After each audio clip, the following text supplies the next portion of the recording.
তোমার সামনে তোমার ভাই আর ভাইয়ের বউ আমাদের অপমান করতেছে আর তুমি বসে বসে চুপচাপ শুনতেছো? শোনা ছাড়া কি আছে? সত্যি তো বলছে, তোমার বাবা বিয়ের সময় একটা গ্যাস দিতে পারিনি। আমার বাবা দেয়নি তা কি হয়েছে? তা তুমি একটা গ্যাস সিলিন্ডার কিনতে পারোনি? মদ্দা লোক হয়েছে কি করতি? হ্যাঁ ঠিক আছে, আমি নাই মদ্দা লোক না, তোমার বাবা মদ্দা লোক তো। তোমার বাবা যদি মদ্দা লোক হয় তাহলে তোমার বিয়ের সময় একটা গ্যাস সিলিন্ডার দিতে পারতো তো। ও, এখন যত দোষ আমার বাবার হয়ে গেল আর তোমার ভাই আর ভাইয়ের বউ জাতি কিছু বলে তখন কিছু না?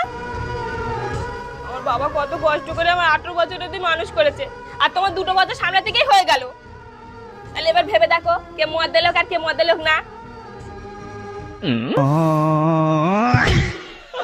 এই ছোট,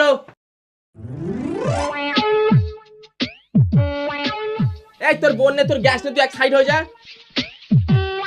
আমিও দেখতেছি তোদের গ্যাস কতদিন চলে। আর আমার বোর জন্য আমি এমন একটা জিনিস বানিয়ে দেবো সারা বছর চলবে, জীবনে শেষ হবে না।